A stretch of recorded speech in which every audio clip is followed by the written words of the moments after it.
All right, on this week's expose, we are going to be talking about sync. Okay. Okay.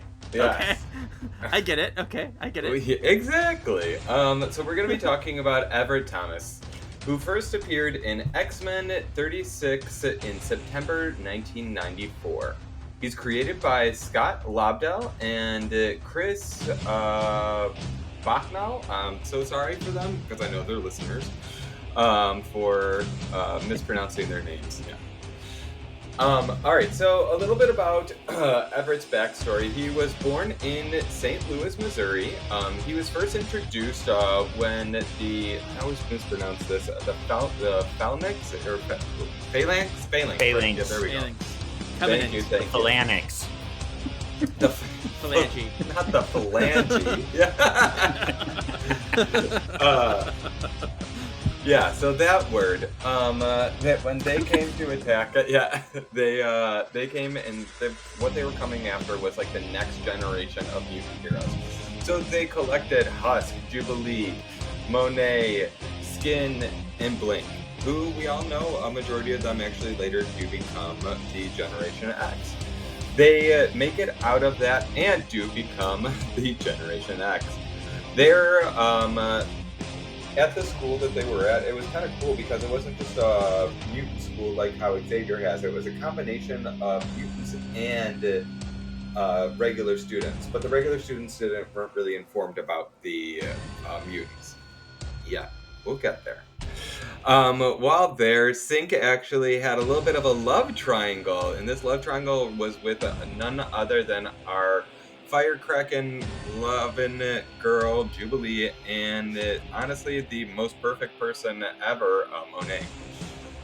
Jubilee liked Everett a lot more than Everett liked Jubilee and ended up going with Monet. Shortly after that, then Emma's sister actually came back to the school, Adrian Frost, and she wanted to be readmitted. If she didn't get readmitted into the school, she said that she would tell all of the normal kids that it was actually a secret mutant training facility. Long story short, with that, she does that, and the entire students come, or all the normal kids' parents come and create basically like this huge horde, kind of a riot at the school. During that, Adrian, who still wasn't admitted, is a little bitch and set bombs all around the school.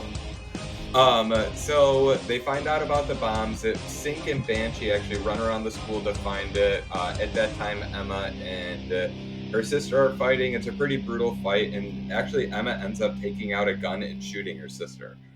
Um, uh, Before or while all that's happening, they actually Banshee and Sink find some of the bombs that are located in the school. They start, trying to deactivate them, and then Banshee leaves to go deactivate others.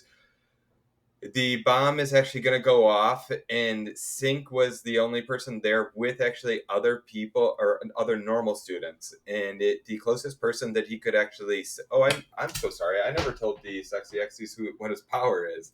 His power is actually just like Rogue, but he had control of his powers. He can actually just stand near people and take mutants' powers. So he tried to do that when the bomb was going off, and the closest person that he could was Monet, but he wasn't close enough to get all of her powers and vulnerability and all of that stuff. So all he got was super strength, and what he did is he picked the normal students up and threw them into the other room. The bomb went off, and Sink was killed. Shortly after, or not shortly after that, he was dead for quite some time, but he was one of the mutants that was resurrected in Krakoa. Shortly after being resurrected, oh, the only reason, and then Skin was also resurrected with it, and I feel bad because they actually state that the only reason that Skin was brought back was just so that it could be a little bit more normal for Sync. Like that was the yeah. So I was like, oh, that's kind of fucked up for Angelo. Sorry about that. Um, so shortly after being resurrected, him, X-23, and Darwin all get sent into it's the vault, the children of the vault where they live. And while they're there, when you're in the vault, time works completely different there. He was in there maybe 3 months, but they spent like thousands and thousands of years there. And the only reason that they were able to stay alive is because Sync was able to take Laura's regenerating powers and all that stuff, so he was able to live for that long. They end up getting out. Him and Laura, they actually become the part of the next X-Men team. A bunch of other fun things happen. Then Krakoa ends. Long story short, in a bloody Hellfire death. Hellfire Gala death. And then basically, right now, he is in New York with NYX, living it up. Unfortunately, that comic was canceled because no one buys comics anymore, and it was a really good one. And our friend Justin does a really great Sync cosplay. We need to get him on this podcast too. I keep talking to him, but Sync is one of his go-tos. So yeah, he does great. He did Hellfire Gala Sync, and he even did when with Warpath Dylan when they and Amanda Martini and Vixen. Yeah. Gosh, I'm trying to think who else was it, but they recreated basically the Generation X team at Comic-Con. It was really cool. Yeah. Nice. Mm-hmm. Welcome to Bayville, my new home. It's time you remember why they call me Storm. Look at me, I look fat. Do I look that fat to you? Easy, you fuzzy elf. Everything is going to be just fine. Storm.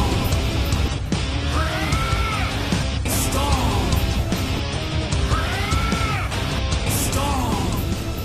That was tight. I give it 2 thumbs up. Welcome to this week's Solving for X. My name is Sean. I'm the ultimate excavationist. And I'm something of an X fan myself, Kevin. And I'm your astonishing X-Men stan, Ryan. And I had this little kind of tete-a-tete with Ryan about who he'd pick for the expose, and that was not who I expected, but I see why you chose them. So I guess you'll have to wait till the end to see who I would have picked and why. Oh, how and we'll fun. compare notes and penis sizes. All right. I win. Yeah, Kevin wins by a long shot. I know, and a dazzler. So this week on That's our how you did there. On our Sinister Gossip Sesh of Doom, this isn't X-Men related, but it is Solving for X related, because this was a big moment for me. I hate karaoke because I can't sing worth cocky duty, but last night, after 3 glasses of liquid courage, after hours of goading by my best friend Rachel, and after a lot of people left the bar, I decided to finally go and do Cool Rider, and I dedicated it to Ryan and Kevin. It was terrifying and the most fun I've ever had in my life, except for other times when I had more fun. Oh my, yes. No, I love the handography during it too. Yes. There's a lot of handography. Yeah. And when I first played the video, I thought you were wearing heels for a minute. I'm like, oh wait, never mind. I was like, this is amazing. It wouldn't be that weird or awkward if you didn't have heels on. Yeah. No, yeah, it was a musicals karaoke themed night at a bar. Oh my god, I would have loved that. I've been singing everything. Yeah, they had a drag queen open. Her name was Karen Beaches. So she did some numbers, and then once she got it rolling, they opened up karaoke. Rachel sang twice. She actually can sing. For me, I just figured, you know what? If I can't sing, I might as well give them a show, and that's what they got. Oh, yes, they did, Mama. Yes, they did. Yeah, I know. I want to see some more of that this weekend in Vegas. Oh no! Yes. Yeah. All right. I would have been doing all the musical stuff. What? I would have been doing all the musical songs. I would have been singing everything. Oh, I know you would have. Yeah. Oh yes. I know. I needed my Kevin there. Rachel, it's funny. She did a song from Jekyll and Hyde called "Bring on the Men," and she had told us Oh yes, such a good song. Such a good song. She Okay. told us though, because I'm not as familiar with it, but she told us before she went up, "Oh, I sang this in high school," and then after she sang it, we're like, "You sang that in high school? That's such a naughty song." It's a naughty song. It's a Having naughty vegan song. sandwich. Yes. Like, bring on the men. Yeah, no, it's a good crazy number. Yeah, my friend Yeah, Gwen was in it's a good Jekyll and one. Hyde saying that song. Yeah. Yeah, and it was very intimidating because a lot of people actually could sing there like really well, and then stupid me got up there to do cool writer. That's Do what I people know hate. it? Like, Do people know the song?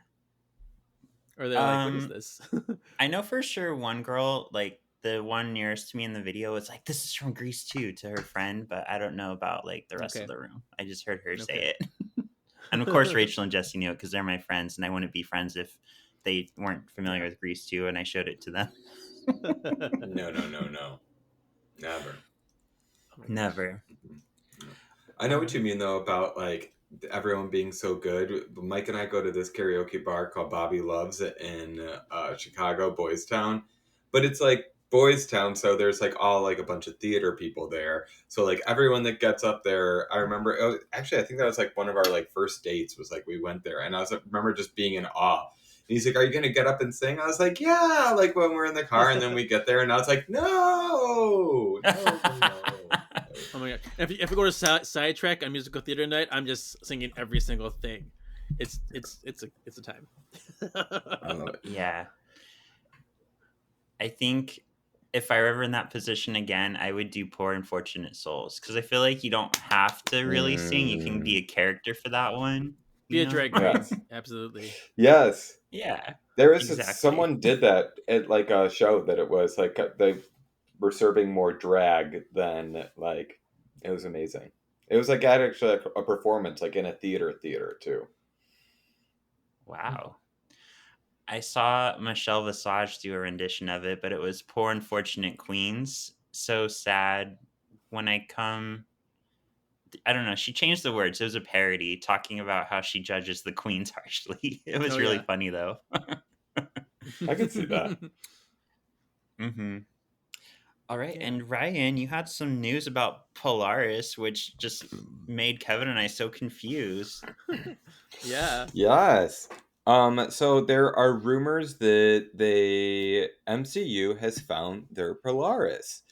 And they are stating that it is none other than one of my favorite Scream Queens, Nev Campbell. Yeah. Yeah, I know, and I love Nev Campbell. Do I love Nev Campbell as Polaris? No. It seems like an odd choice. It seems like an odd Yes, choice. and then I'm like, wait, so is she gonna have like the relationship with Havoc, and like is Havoc gonna be the older brother? Because the people that I've been seeing for Cyclops, they're all like younger. Not by any means that this person is Right. old, but Teen. yeah. But So Nev is getting up there. You know, she's not old, Yeah. but she's getting up there. yeah, So she's got to be late 40s, I want to say.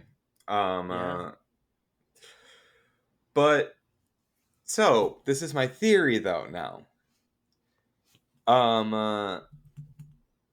What happened? All right, I'm just gonna flat out and say it so that I don't have to. I believe that she's actually going to be the voice of Polaris in X-Men '97 season 2. We got more of an actor to play Bastion. You know, the guy with the big dick from season 2 of White Lotus. So why can't we get another bigger actress to play Polaris? So I think that that's what it's going to be. And also Polaris, remember that's what they've leaked already, is that a lot of the season is going to have Polaris in it. So it's not like she's going to be a one and done episode like they do have people. This is going to be a reoccurring character throughout the season. So I believe that Nev is going to be Polaris. Okay. From 97. And I just think about her voice acting as Kiara in Lion King. That's 2. it. Oh, I was gonna bring that up. Yep. Okay, Yes. that makes a lot more sense. I'm Yeah. Kiara. Mhm. Kiara. Uh, All right. Well, last week we asked the question previously on what would the child of Scarlet Witch and Toad be called? Our options were the Scarlet Toad, the Toad Witch. Always stealing my thunder. Dylan added Licky Vicky. And then we had Bandersnatch. Bandersnatch. Who do you guys Yeah. think won? Snatched for the crown. Snatch. No, I think it's probably Licky Vicky. Yeah. So the Toad Witch got 8%. The Scarlet Oh. Toad got 16%. And Mm. oh, this was so close. 36 to 40%. Mm. Bandersnatch won. Ha ha! Take that, Dylan! Take that, Dylan! See? Yes. Yes. Awesome. Probably because unless you listen to the episode, you don't know the reference for Licky Vicky. Exactly. Like why is that person get a name? Like actual name, people name in it. Yeah. You know? Like And I'll have you know, I instantly called Victoria that night to be like, Yeah. we immortalized you on our podcast. What did she loved say? it. Okay, She- good. She's used to the dumbassness of Sean, or else she wouldn't she's a still good be my sport. friend. Yeah. yeah, she's raunchy and fun like that. So Yeah. I've like But met is all your she- friends. I love that. I know. You're part of the family. Yeah. All right, today we are going to cover Self-Possessed. This released November 16th, 2002, written by Greg Johnson, Craig Kyle, and George Mayer, and directed by Kurt Getta. All right, Ryan, why don't you get us started? All right, will do. Oh, wait. Okay, should we tell everybody real quick where we are right now as they're listening to this? I'm so fucking excited. As you're listening Yeah. to us, your boys are in Vegas. Yeah, Vegas, baby. Yes. It's gonna be Vegas. the Vegas. best. I hear there's a damn there. Yeah. Damn. What we didn't realize when we decided to go to Vegas this weekend is it's EDC. So I was like, oh. everything's closed, including the drag brunch we are going to go to. Ivan was going to take us to one that we had been to earlier where we saw Elliot with 2 T's and that other person who is okay and always looks orangey, who fights with Alyssa. Wait, what do you got against Miss Coco? Coco. I think she's overrated. She knows that she's a big deal, so she doesn't do much to like maintain that she's a big deal. She got beat up by playing Ellen DeGeneres. Did you know Did this? she? Oh yeah. she did Ellen DeGeneres at Disneyland or whatever, and like some like homophobe like dad was like, "Oh, Ellen DeGeneres is gay. I'm gonna beat up this cartoon character Ellen DeGeneres at Disneyland," and inside was Coco God. Montrese when she was younger. Oh God. Yeah, I hate I found that out people. recently. Some random information. That is I know. horrible. Yeah. But that drag brunch closed permanently. But long story short, we're seeing COD and we're seeing RuPaul's Drag Race. Ooh, burp. Live. Baby, we made it. We made it. All right, that's it. We're in Vegas. Haha. Okay, go ahead and read. All righty. Racquetball, a sport of finesse and ball hitting. Rogue beats Scott. I've taken balls to the face before. We've heard. We've seen.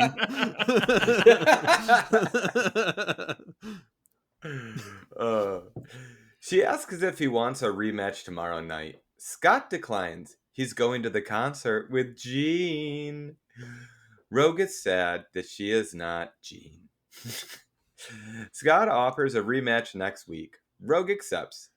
As Scott leaves, Rogue is subdued by memories of those that she has absorbed. Gasp. Mm. I do like that they brought that back, like the the flashing that was like such like a big thing in like season 1, like whenever she used her powers and stuff like that. 'Cause it really Yeah. doesn't happen that much anymore when she uses her powers, like the flashing and she gets the memories. So it was kind of cool that they brought that back. It's a good Yeah. cue to the audience so they can see Mhm. what's happening. Yeah. It is. It's quite the It's callback like, episode. Yeah. I know. So I was thinking about this today, Kevin, because you got me obsessed with Ghost, which I'm now halfway through Ghost UK. And part of the thing that I love about the Ghost series is they'll introduce something that seems one off, and then like 3 or 4 episodes later, they'll kind of like bring it back and tie it back to it. And that's Oh what my X-Men gosh. Evolution is starting to do. I Mhm. mean, this. Yeah, that's something I've noticed very much about Ghosts. They're very detail oriented, and everything comes back at some point. Usually, everything little thing it has some kind of follow through, which is super neat about that show. Yeah. And it's funny I because I love say that. Ghost is starting to do that, but like X-Men Evolution came out 20 years ago, so obviously they did it first. And Right. obviously we had X-Men the animated series, which was good at tying things back too. So it's just the type of show that I like. Like I remember like a lot of people love Cowboy Bebop the anime, and for me like it's okay because it's one-off episodes. I'm not as like happy with one-off episodes. I like story, especially when you can like Right. tie it back to something. That's Connect amazing. the dots. Yeah. Mm-hmm. Like everything that's introduced is important, and everything feeds into their story because it's ongoing. It's like it doesn't just Mm-hmm. erase. So And I know like the networks hate that because you can't show stuff, like out of Charm order. struggled with. You can't show it like out of order, or else people aren't gonna know what's happening, and then they're not gonna watch. But like for the viewers, we love it. Yeah. All right, a cat sits slyly on a stoop, clandestine even. I think this is O'Malley again because they have like this recurring alley cat that appears, and I think it might be that O'Malley alley cat. No, this one's Well, Mystique. just wait. Oh yeah, Yeah, that's right. I forget. Sorry. A car pulls up, and the cat, who's not O'Malley, definitely not, gets in the car and shifts into Mystique. In the Not a car car is either. Destiny. Destiny's finally back. I know. Yay, That after shocked so me. long. I completely forgot that she came back. To be honest with you, it kind of shook me. So To the core. my friends are here from Reno. They actually met them through my ex-husband Chris, and we saw them on Saturday. And Michael Blanco, I've talked about him on the show before. He's the one who, after X-Men 97, like he went full hog. Like he watched all the animated series, Oh, he yeah. watched all of X-Men Evolution, he watched all the movies. He's like on a mission right now to collect all the what are they called? The figures? Marvel Like the Legends. nice ones. Yes, Marvel Legends. He's collecting all the X-Men, and at one point he says, "Yeah, I eat up anything X-Men." And they turned to him and said, "My dick is X-Men."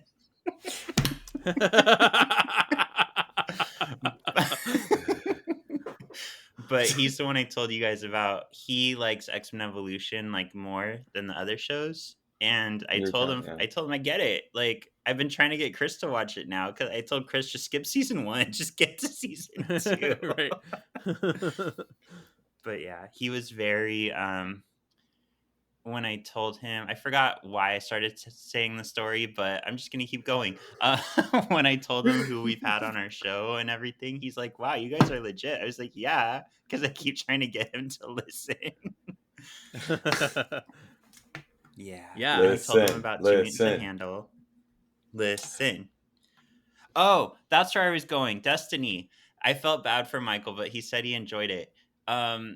He was looking at my tattoos and he said, "Azazel, that's Nightcrawler's father, right?" And I just turned and looked at him and said, "You know you've opened this door. Are you ready?" And I took him through the whole history. We had a few of those moments where he would ask a question and I'd be like, "Are you ready? Are you comfortable?" It's like let's go over the motions. Let's tell you. Yeah. He's like, it's gonna be a while. You should lube up. Yeah. Are you loose?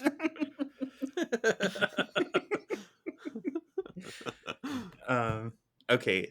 And she has come to warn Mystique about something. She has had disturbing visions about Rogue. Destiny always saw that Rogue would be a key player in their future, but now the visions have changed because Rogue might die. Back at Racquetball. Thank you for the gasp.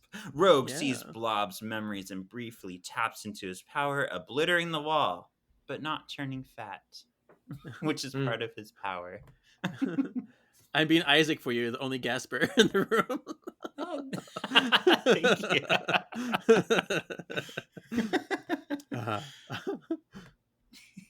All right. That's ghost humor, Ryan. Oh, I caught on.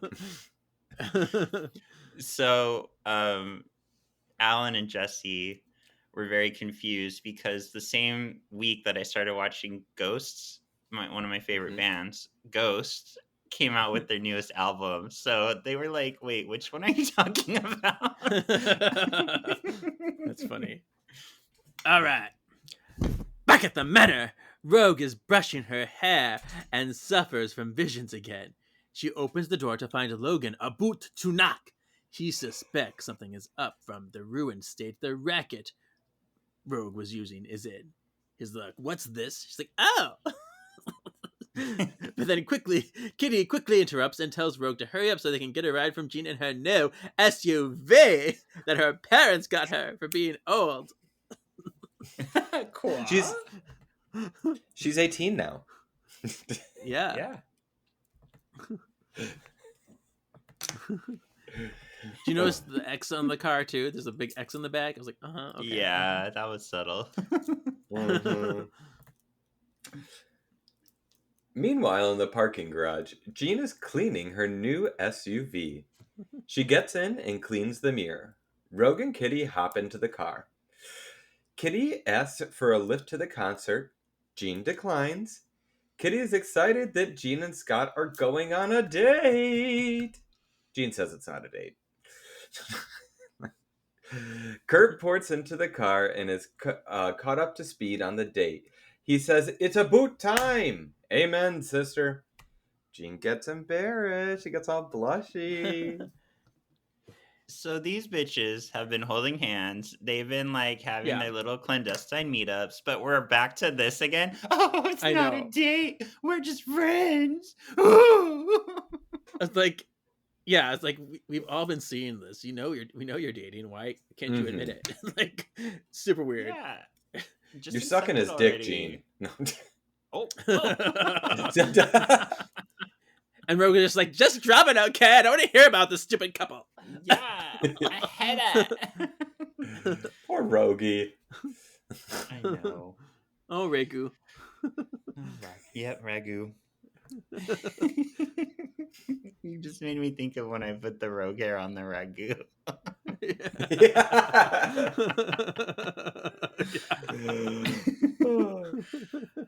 At Bayville School, Rogue is walking the halls alone. She's in a daze. She reaches the girls' room and accidentally taps into Kitty's power and phases through the door.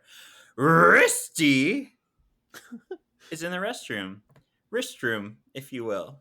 Risty apologizes for not being around. She was called home to London. Lying bitch. You're a fucking liar. Rogue are obviously lying. Yeah.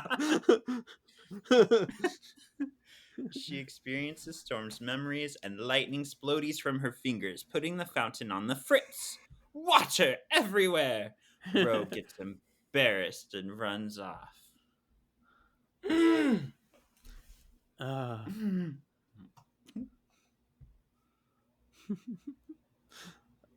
Who's Daria? Are we talking about the old cartoon Daria? What is happening? Yeah. Okay. Wait, okay, yeah. I was like, wait, Jane? Who isn't that her friend? Yeah. I'm like, I'm so confused. Read it. All right. Daria is sitting alone outside, forlorn. Jane comes to comfort. Rogue is sitting alone outside. Risty comes to comfort her. Risty asks if it was Rogue's power that just activated because I know about mutants now, and then my parents sent me away for fakesies, and I'm back. And then Rogue explains to Risty what her power is and how it works. She's like, "Is that your power?" She's like, "Well, kind of. Yes. I mean, no. Yes. Yes, it is. I guess." And then Risty tells Rogue her powers are a little freaky, really freaky, but then lightens the mood by offering to go to the concert together that night. Rogue accepts. So I don't know why, but it hit me like they look like Daria and Jane, Rogue and Risty. I feel like if they rebooted Daria, this is what they would look like. They'd make them like edgier to fit into today. Funny. Yeah. I can kind of see it. Yeah. I know. I'm a genius. I know. I am a genius. Later at the concert, Kurt and Amanda are in the pit. Boom Boom is front and center and painted up like one of those French girls. Kitty and Multiple enter the arena. Multiple is dressed to the nines for a date. Kitty accepts Multiple's corsage, but insists it is not a date. They run into Scott and Jean. Jean teases Kitty about it being a date. It opens up the combo between Scott and Jean. They're still fighting their emotions and won't accept if they are made for each other. Scott reluctantly asks if it is in fact a date. Enter Rogue and Risty.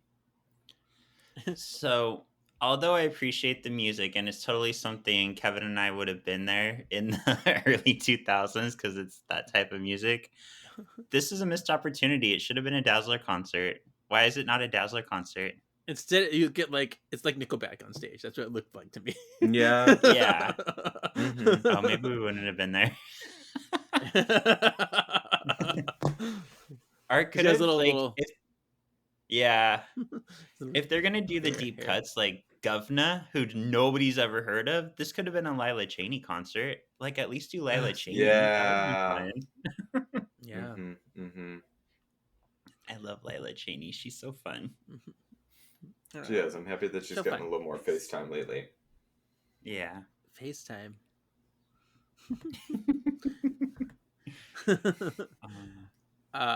So she has an iPhone? Yeah. Yeah. He's like, yeah, She's been on 4 seasons. 4 seasons. But Scott's like, yeah, I guess it's not a date, but even if it were, we're adults, right? We can handle it. It's like, there's nothing wrong with that. And Jean's like, yeah, there's nothing wrong with that, right? We can be done dating. Yeah. I'm like, okay. Stop being weird. They're so weird. Just accept it. Right? Yeah. And you would think, like, I don't know, this kind of feels weird to me because we've established they have a psychic connection now, a psychic rapport. Right. So they know what they're each thinking. They know they're each like Exactly. constantly thinking like, oh, I just want to put it in her. Oh, I just want to kiss her. But they're still like, oh, we're just friends, right? That's just hormones, I think. That's just Yeah. hormones. Yeah. And it was so weird because when they first, when she kissed him, it was like so sure, it was so apparent, and they were confident in that. And this was like a backtrack. Definitely. Yeah. Maybe this episode is supposed to actually be. Don't get started on that. 4 episodes ago. Yeah. Wait, what did Blob have hair? Does Blob have hair? No. I was just gonna say that. You stole it out of my mouth.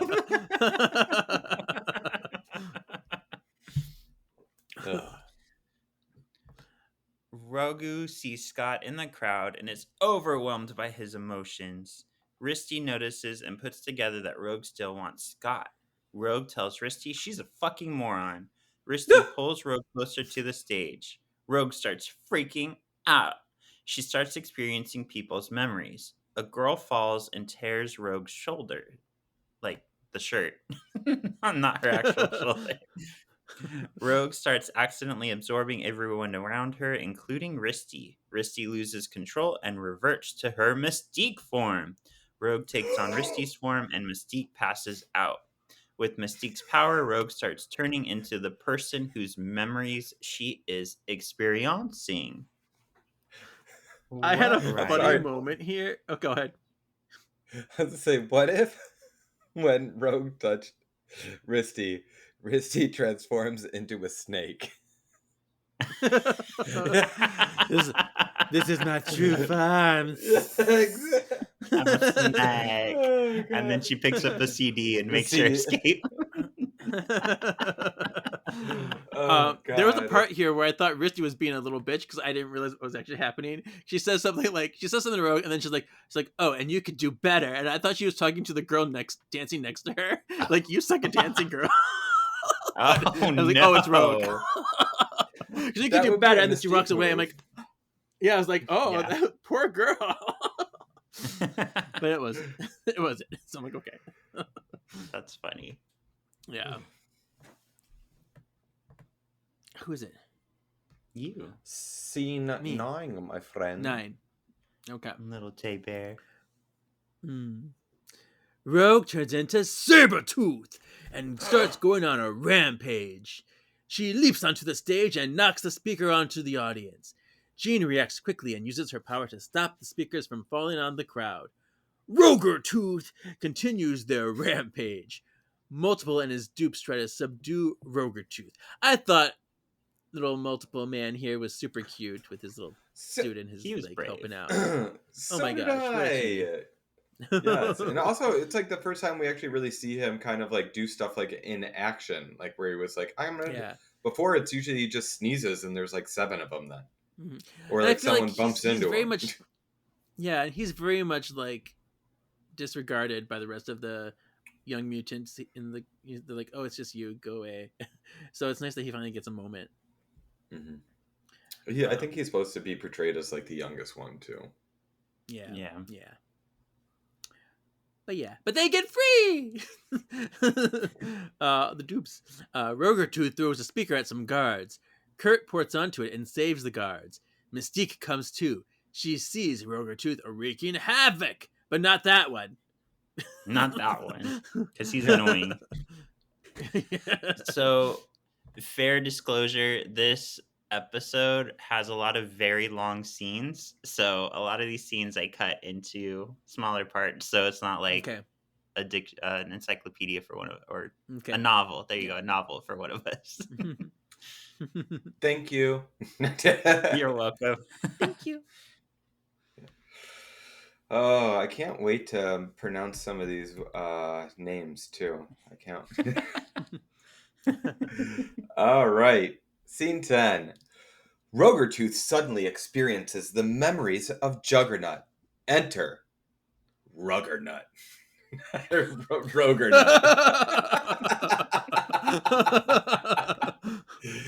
I think we should keep Ruggernut.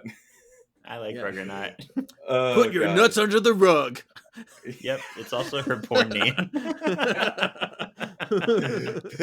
People pay for weird things on OnlyFans. People pay for weird things. Yeah. They run through a wall to make their escape. Mystique follows. The X-Team are left confused and shaken. They were attacked by Sabretooth, Juggernaut, and Mystique? That's too much. Cyclops orders the team to meet back at the manor.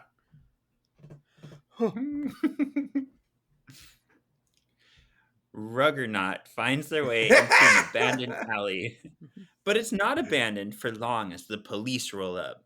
Ruggernaut turns into Rognito. She uses her power to push the police car away. Next, she turns into Rogue Silver and speeds off. As the police pass by, she shifts into Rogue Cade and looks like a normal nerd wandering the streets at night.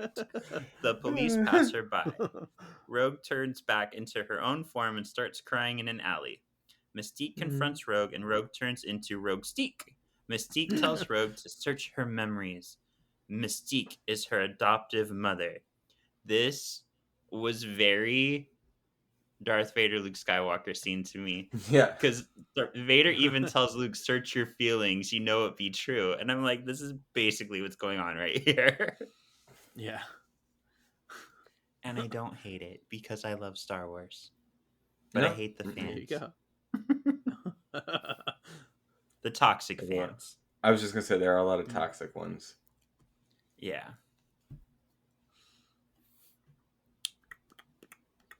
Okay.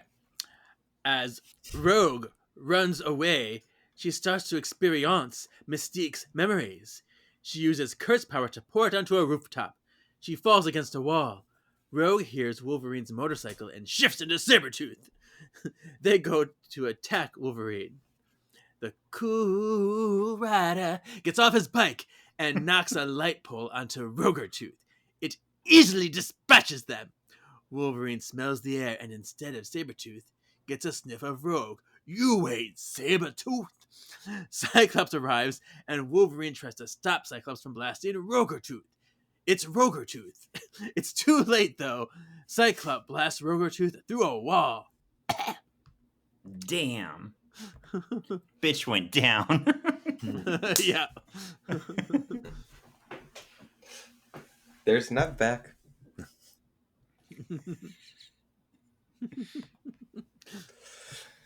All right. Rogertooth is blasted into an empty warehouse. As Scott tries to soothe them, Rogertooth struggles with their memories and shifts back into her normal form. She starts to experience Scott's memories and turns into him. Rogueclops attacks Cyclops. He gets a taste of his own medicine, and it hurts. Rogue turns into Rogar Lanch and knocks crates into Cyclops and Wolverine. Rogue it should have snaps been back Rogue Alverse. Yeah. Rogue Rogalavers. Rogalavers. Oh God. Rogue snaps back into herself and asks for help. Just then, she experiences Risty's memories and turns against the X-Men. Rogue turns into Rorm and blasts the X-Men away. She then takes on Scott's powers along with Storm's, turning into Wormsclops. Okay, have fun with the names. I had a canonical moment in this scene. Uh-oh, tell us about it, Janet. Isn't Cyclops supposed to be immune to his own powers? Yes. Mm-hmm, That's true. Mm-hmm. Mm-hmm. So it shouldn't hurt. Yeah, I was like, no. Yeah. Yeah. But I wonder, so technically it's Rogue using Cyclops' power, so does that count as a different person using the power, or does it still count since it's her mimicking his power? Because I feel like because it's mimicking. Havoc and him can't hurt each other either because their Right. powers are similar. Right. So wouldn't it? I don't know. Yeah. But she's mimicking Now- his power, so it's not his direct power. Yeah, but I feel like it's like, because like, what is she doing? Because isn't it like a copy kind of what it would be? Mm-hmm. You know, so I feel like unless it's like she's taking her own kind of DNA and splicing it, but I feel like that's just too convoluted. Unless she was using Vulcan's power, then it can be her make it Vulcan's power. Okay. No, And I how can wait, how see unfair yeah. is that? Unfair is because Havoc is immune to Vulcan's power, but Scott isn't. That makes me sad. Yeah, that's true. You know? I know all this inner workings. Yeah. But You just literally saw me and Sean be like, oh, yeah, yeah. it's so crazy, right? Because it's like Havoc and Scott are immune to each other's. Vulcan is immune to both of them, and then Havoc is immune to Vulcan, but Scott isn't. Yeah. Fire hurts Scott. No. Yeah. Yeah. Yeah, I don't know. I'm gonna have to look into that. That's interesting. Mhm. We'll have a answer for you hopefully on Friday. Yeah. We can talk about it all weekend. Right. All right. Rogue subdues the X team. Enter the Blackbird. Rogue harnesses Magneto's power and crashes the Blackbird. The team unites in trying to subdue Rogue. We get a Storm versus Rogue moment. Storm electrocutes Rogue. Rogue electrocutes Storm back, taking her down. Jean psychically catches Storm. Wolverine insists that he be thrown at Rogue. He has Iceman ice slide him toward her. Rogue is beginning to come to. Wolverine grabs her and they fall to the ground. Yeah, so poor Storm. Even Rogue is better at being Storm than her. Mhm. Yeah. That was another thing too. When Storm was being hit by the lightning, I'm like, is she really affected by lightning? Yeah. Like, you know what I mean? Like, she can control it with her hands. So would it hurt her? I think this would have made more sense to me if like Rogue used Magneto's shield to hold off the lightning and then Mhm, shot at mhm. Storm. I could understand that a little bit more, but yeah, why is Rogue more immune to lightning than Storm? Storm should be more immune than Rogue because it's her power she's had her whole life. Yeah.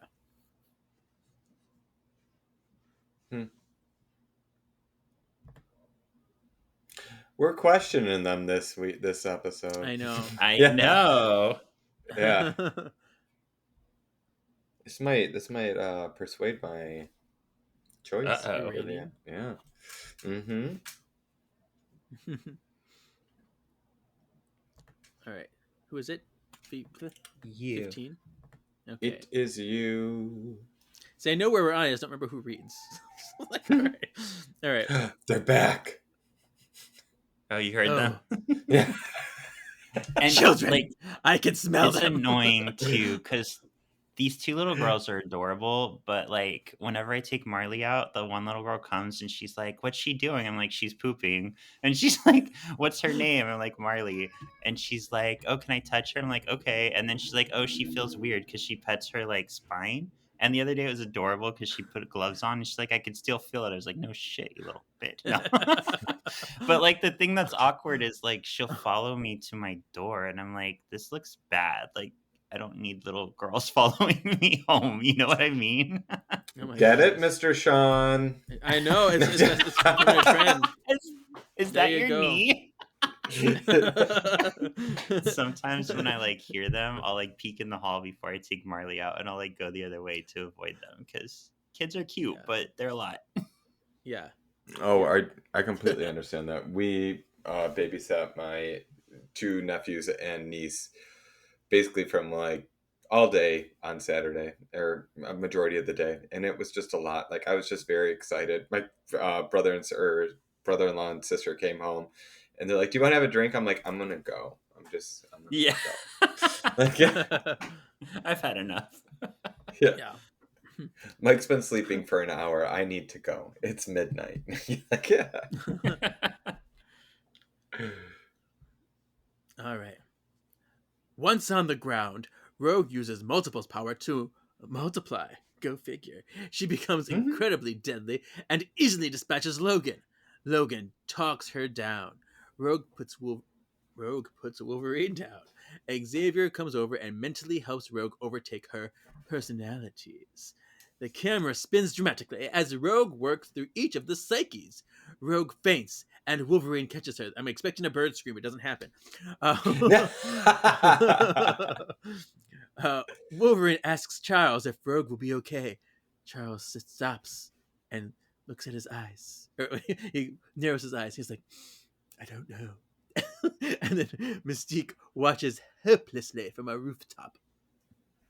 Mm-hmm. So I couldn't remember, so I counted this as a cameo. Come out, wherever you are. Don't worry about us, Dingo. We'll make sure we can. Cameo. Have we seen Cody Robbins in this series? Cody, girl. I don't know. Is that can't who you thought I was remember. gonna pick? No. Cody. Cody. But Cody. that's who she originally shifted into is Into, Cody, yeah. and then she shifted into everybody else. So I was like, Mhm. wait, was he part of her story? I don't think he was. Wait, yes, Neat little Easter egg. yes, she was because She was? don't you remember she stiff arms him and like gets out of the bar? Oh, yes. That's Yes, right. yes, yes. Okay. Mm-hmm. Okay. Yeah, I just looked him up too, and you're right. He was in season Mhm. 1. Okay. Mm-hmm. Well, still a cameo Alright. because we haven't seen him in a while. There we go. I like it. I really liked when they did like the spin and they were turning it from character to character, the morphing. I thought it was very cool, very good animation. And Mhm. also when Storm turned into Cyclops for a split second, she looked like Sage. Like her hair was Oh, brown and she had the little, and it was like the little red glasses, like kind of very like Vanguard glasses, like small, kind of like that. Yeah, yeah. yeah. Mhm. Nice catch. Yes, yes.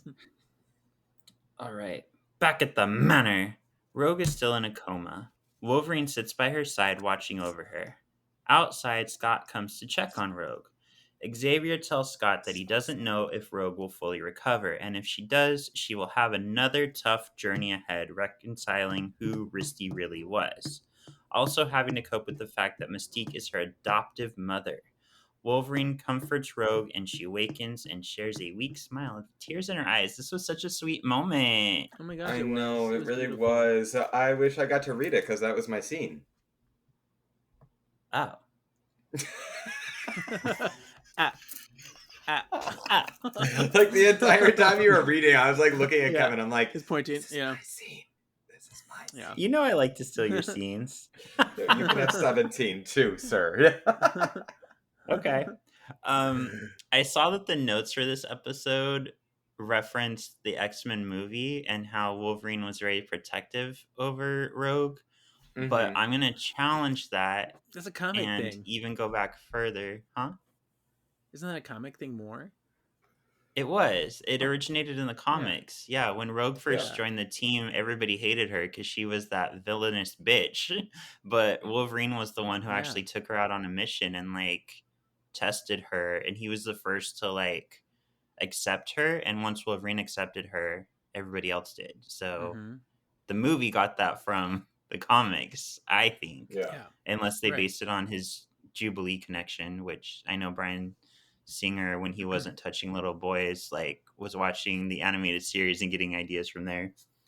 Right. But he said that he couldn't use Jubilee for like some reason. He just said, what was it? Like, I remember there was like a reason behind it. Is it because they thought her powers were too like silly? Is that why? You know what? I think it was. And I think that I learned that from this podcast, actually. Oh, I think Kevin Yeah. probably learned us that because I think I didn't know that for a long time, unless I researched it somewhere. Right. Yeah, I remember talking about Jubilee, but I forget what I all said about it. Yeah, She's like in every movie. I know, as a different actress. Yeah.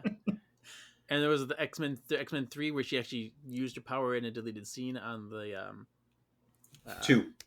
arcade games. Two. Yeah. Yeah. Wait, No. Wasn't it? She was in Apocalypse? No. It was that actually happened. Or no. That didn't happen. That was a deleted scene. But there's a deleted scene from X-Men 2 United when they're all the kids In are the in museum. the like hole. Or yeah, yes, Mhm. I'm sorry. In the Yeah. there, and she starts to like grasp her hand, Flicker. and it like Yeah. electricity actually comes out of it. So I'm Mhm. very happy Yeah. they didn't Yeah, use is it. that one. Yeah. Right. Yeah. Is that when she It's was like she's not a Julie? storm. Yeah, that was Julie. That is the Julie. That is the Julie. That is the What's Julie it one. called? Yeah. Yeah, and I don't know why Brian said, because he also apparently was going to have her in Apocalypse as well, but she didn't make the final cut because using her powers were hard to film. Yeah. Yeah, she was in, was it Dark Phoenix, where they were gonna have her like go No, to the she mall was with in everybody? Apocalypse. Yeah, Yeah, she she was. was Well, in sorry, Apocalypse. she wasn't included in like more because of her powers and Mhm. how they were used. Oh, okay. Right. Yeah, I just remembered there was one where there was supposed to be this whole Jubilee Mall scene, and they cut it, and everybody was like, Yeah. "Why? You finally like made her look right, even though it makes no sense that she's like the same age as everybody back in the '80s." But then you cut her whole scene. Yeah. And the actress that played her really looked good for her. And I like that they actually had like a Jubilee with long hair. We had never really seen that. Except Sure. except in this. What's in Jubilee what? with the long hair. Yeah. All right. Well, I guess I'll read my scene too. I'm just gonna read everybody's scenes. Outside the manor, a limo pulls up. Mystique asks Destiny what she sees now. Destiny shares that Rogue should be safe, but an even darker future has shown itself. An winky face, ancient mutant will rise, and he will hold the fates of both Mystique and Rogu in his hands. Ominous music plays that we seem to have heard before. You know, when a lock was unlocked. Winky face. Oh, winky, winky. I think it's Namor. Ooh, You're off the sexy! I can't podcast. wait.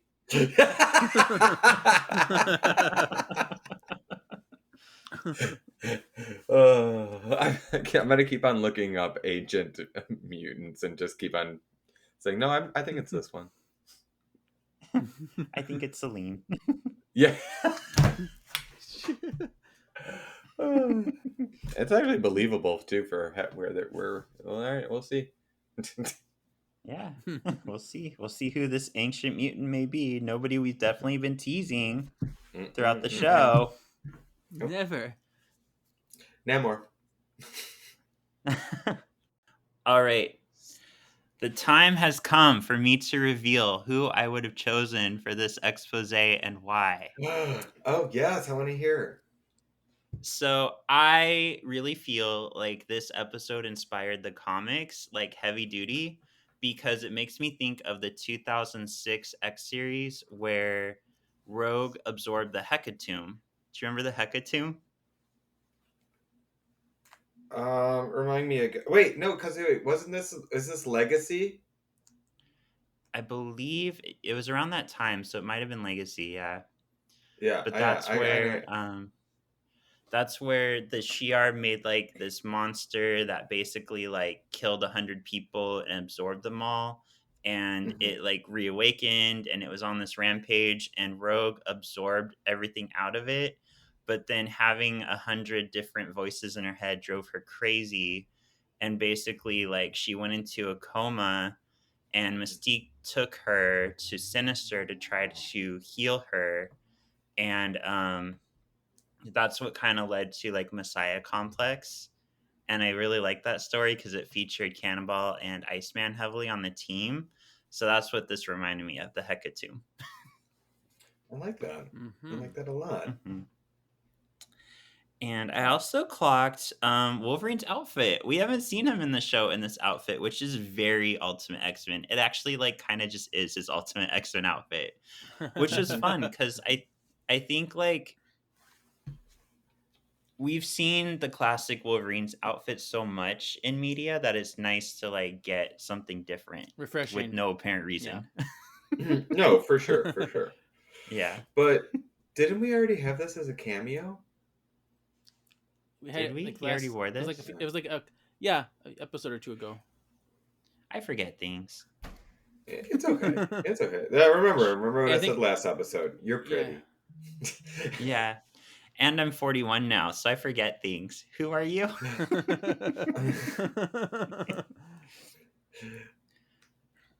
All right, Yeah, I so think it was let's in talk Blind about. Alley, maybe. I don't remember for sure. Was it in Blind Alley? Like when they're on the plane and stuff. Okay, that's true. I remember talking about it now. Mhm. I needed Kevin to say it. I trust Kevin. I don't trust Ryan. Nope, don't trust me. Just read my lines. I don't even trust you to read your lines. That's actually pretty smart of you. All right, so let's see how this all shook out after we said not nice things about this episode. So, what is your thoughts? And is it Britishly bitchin' like Emma? Pretty cool like Iceman. Australian Wolverine, you kind of love it but kind of hate it. Fat and sweaty like Jubilee, or unspeakable like X-Men Origins Deadpool? Do you guys want me to go first, or do you want me to save it for after you go? Oh. I mean, let's have you go now so you don't forget your answer because you're 41. Maybe I'll give your opinion too. I'm used to it. Yeah, I'm just Oh, clocking man. in for free money at this point. Yeah. So even with the stuff that we pointed out, this episode was amazing. I gave it Britishly Bitchin' like Emma. I think for the show to think of this storyline for Rogue and for it to be like adapted through the Hecatomb, and also we see later in X-Men Legacy, Rogue gains the power to basically be like Synch, who when I was younger I used to call Cinch. I think it all kind of generated. You did too? Rane. Yeah, why is there an H? Rane. Why? It's not NSYNC with an Rain. H. Yes. It's Rane. NSYNC. Yeah. Cinch But, cinch it. I think this was a template for a lot of comic book writers, and this was really interesting and somewhere like Rogue had never been taken before. So yeah, this is crazy to me that they thought of this. I definitely see, because I remember when Chad from Grey Malkin Lane was on the show, he like told us Stephen E. Gordon featured as a heavy writer on Wolverine the X-Men, and at that point I was kind of like, how? This is awful. But now I see it, like he's using their powers and like bringing them to new places, which is cool. You go ahead, Kev. Well, All right, I want to go. This is Ryan. That's uncanny. Yeah, you gotta call in Wow. for me for work sometimes. Yeah. Yeah. Okay. Go ahead, Kevin. Yeah, I know we made fun of some things and there's some like power issues. But from a plot perspective and a story perspective, it is so well done and so respectful of the characters.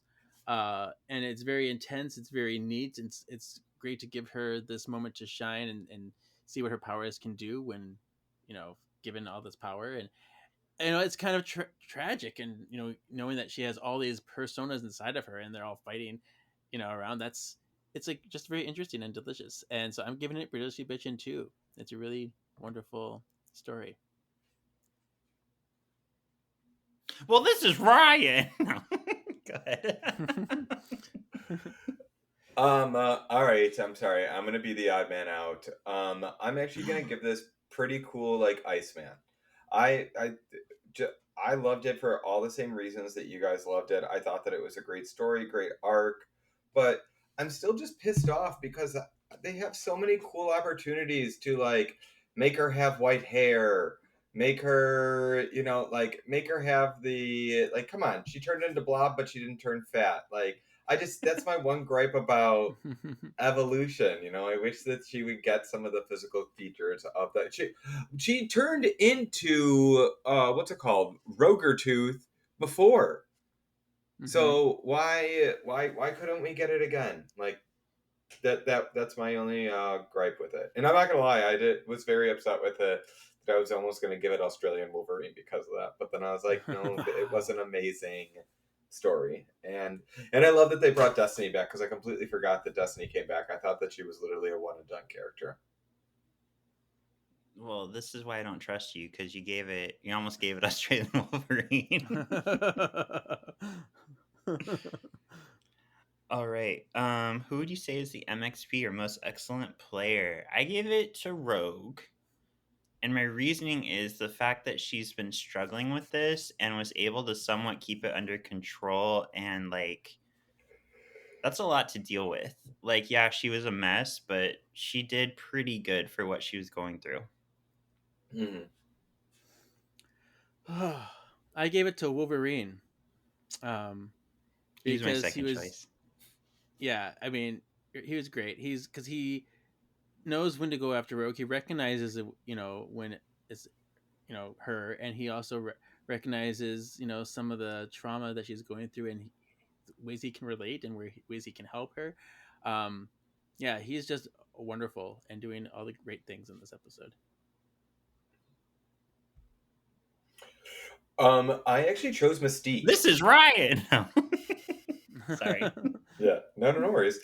I chose Mystique just because Destiny came in, let her know that their daughter was going to be, in trouble of some sort. and she kind of came into mom mode. She went, did she do a horrible job of being a mom? Yeah. And did she like bring Rogue to a place that wound up being horrible for her? Yes. But she wanted to take care of her, so Yeah. I'm picking Mystique for that. Wow. For the first time in Solving for X history, Mystique.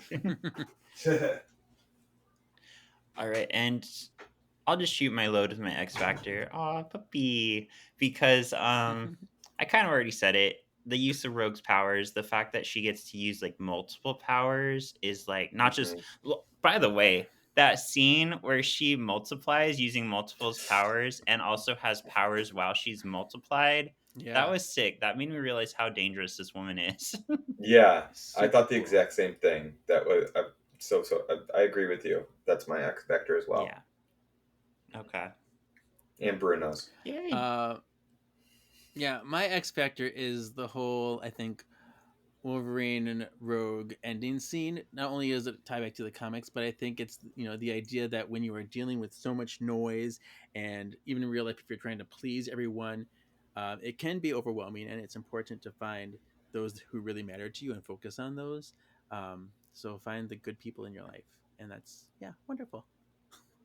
Aw, it's the story of us. All of us. Yes. Yeah. All right, previously on, I came up with this all by myself, so hopefully you guys like the options. No, this was a joint effort. Previously on, what would an Iceman Wolverine combo be called? An Ice Claw, an Ice Rink Special, an Ice and Slide, or a Bottle Blow? Bottle blow for me, definitely. Who doesn't love a good blow? Yeah. I thought of that. Oh my god. You did. I'm gonna say it too because I'm bisexual, and bisexuals love alliteration and bottle blowing. Well, I'm gonna poop all over both of you. I'm gonna choose ice and slide. I like that one because I came up with it with your help. It is a good one. Yeah. We're gonna slip and All slide right. into some icy sex. Oh my. Oh my. Oh my. Oh my. Oh my. Cold, wet, and slippery. So last week we asked who would have a furry fetish, and Ryan, you were Oh, Rachel yes. Gray, and Dylan was Avalanche. Mhm. So 42 to 58%. Oh my, wow. Avalanche won, so Dylan won. Really? Mm-hmm. Wow. Yeah. I don't know. People just think Avalanche is dirty. Yeah, well, Harry, we did give him the good gay whole. man. We gave him the exactly. I feel like Avalanche has had he's been in the game a few times. Whenever you like have him against someone for something sexual, everybody votes for Avalanche for Right. some reason. Yeah. I get it. Not a lot of people know So what Rachel that- too. Yeah. So what that will mean next week with our guest is you will be exempt, Ryan, from having to play, but our guest gets to choose if they want to go up against me or Kevin. Okay. So it'll be Kevin because everybody chooses Kevin. I know. Right. It's been a while, so Yeah, it we was gave nice to you have a break. Yeah. So next week our episode is Under Lock and Key. Oh, I figured it out. I know where this is going. I know who needs keys to come back. I know something needs to be unlocked for someone to be free. I know it's an ancient mutant, and I know it's not Namor. I was just gonna say it's the keys to Atlantis. Duh. So I'm excited. We're getting into like the end game because also we're getting towards the end of the season. So we're getting to Dark Horizon Part 1 and 2. Oh my glob, I'm so excited. Oh my glob. Wait, how many apps do we have left? 4? Let's find out. I think 5 for some reason, or is it 4? There's 13 episodes of the season. So what season? Oh, is yeah. this? Under Lock and Key, X-23, Dark is 8. Horizon 1 and 2, Cruise Control. Oh, yeah, I always forget about Cruise Control. There they are. Because of Yeah, the way that it's seems placed. random. Yeah. Okay. Well, Kevin, where can the people find you? Okay. Yeah, you can find me at my personal Instagram, KJEEZY87, or on the other podcast that we do, Words of the Witches. And Ryan, where can the people find you, you open mouth diva? You can hire at you guys can find me on Instagram at RYEORIO or find me in the Solving for X comments. Yay! And you can find me on Shawnee Havoc on the socials, or you could find this podcast on Solving for X and X-Men Task Pod. Or if you want to hack, you can also just search Shawnee Havoc if that's easier. That'll pull up the pod or any of my pods that I've done, including Hanging with the Hollowells with Kevin.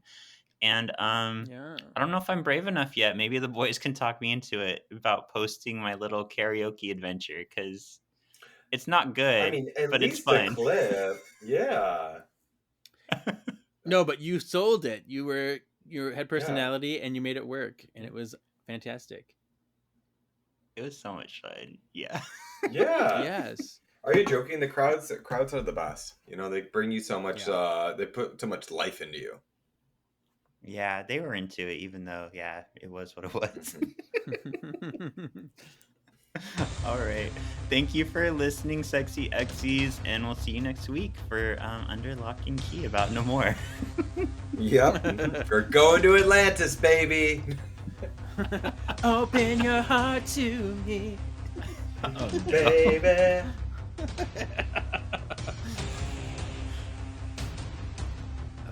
we go.